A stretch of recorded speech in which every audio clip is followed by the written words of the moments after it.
దేశవ్యాప్తంగా తీవ్ర వివాదాలకు, విమర్శలకు కారణమవుతున్నది ఓటర్ల సమగ్ర ప్రత్యేక సవరణ అనే కార్యక్రమం ఎస్ఐఆర్ అని. బీహార్‌లో మొదలెట్టారు. అది మొదలెట్టినప్పుడే అందరూ చెప్పేశారు. అక్కడ బీజేపీ వాళ్ళ కూటమి అధికారంలోకి వస్తది. వాళ్ళని అధికారంలోకి తీసుకురావాలని ప్రక్రియ చేస్తూ ఉన్నారు. వాళ్ళకు వ్యతిరేకంగా ఉన్న ఓట్లను ఒక ప్రత్యేక సాఫ్ట్‌వేర్ ద్వారా తొలగించేస్తారు.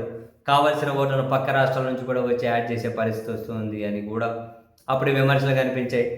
ఏ విమర్శ నిజమో లేకుంటే ఏది నిజమో తెలియదు గానీ, వాళ్ళ చెప్పినట్లు బీహార్‌లో జరిగాయి.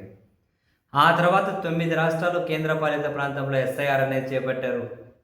తీవ్ర విమర్శలు.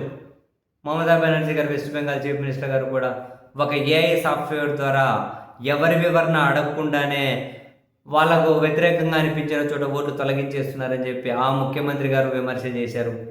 54 లక్షల ఓట్లు వివరణ తీసుకోకుండా తొలగించారని చెప్పి ఒక లిస్టు చూపించారు. కానీ ఎవరు ఎంత మొత్తుకున్నా ఎవరు పట్టించుకుంటున్నది ఏమీ లేదు, అది వేరే విషయం. ఇప్పుడు నెక్స్ట్ ఈ ఎస్ఐఆర్ అనేది ఆంధ్రప్రదేశ్, తెలంగాణలోకి రాబోతుంది. మోస్ట్ ప్రాబబ్లీ ఏప్రిల్లో ఇక్కడ ఆ కార్యక్రమాన్ని చేపట్టేకి ఎలక్షన్ కమిషన్ కసరత్తు చేస్తూ ఉంది, గ్రౌండ్ వర్క్ చేస్తూ ఉన్నారు. ఏప్రిల్లో ఆంధ్రప్రదేశ్, తెలంగాణలో కూడా ఆ ఎస్ఐఆర్ ప్రక్రియను ముగించేయాలి అని చెప్పి ఈ 2 రాష్ట్రాలతో పాటు మరికొన్ని రాష్ట్రాల్లో వీలైనంత త్వరగా ఇదంతా కనుక ఫినిష్ చేసుకొని టైం చూసుకొని జమిలీకి వెళ్ళే అవకాశం ఉంది అని చెప్పి కొన్ని వార్తలు అయితే వెలువడుతూ ఉన్నాయి.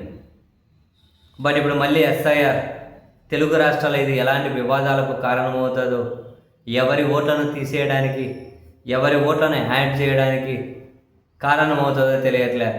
ఎస్ఐఆర్ ఏ రాష్ట్రంలో చేపడితే ఆ రాష్ట్రంలో ఏదో ఒక రాజకీయ పార్టీని టార్గెట్ చేసి మరో రాజకీయ పార్టీలకు మేలు చేసే విధంగానే ఎలక్షన్ కమిషన్ ఈ ప్రక్రియను ముందుకు తీసుకెళ్తుంది అని ప్రతి చోట విమర్శలు కనిపిస్తూ ఉన్నాయి.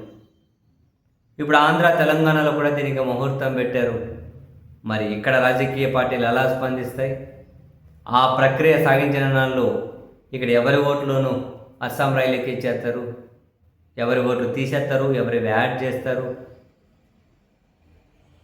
ఏమో మరి చూడాలి ఇక్కడ ఎలాంటి పరిణామాలకు అది కారణమవుతుంది.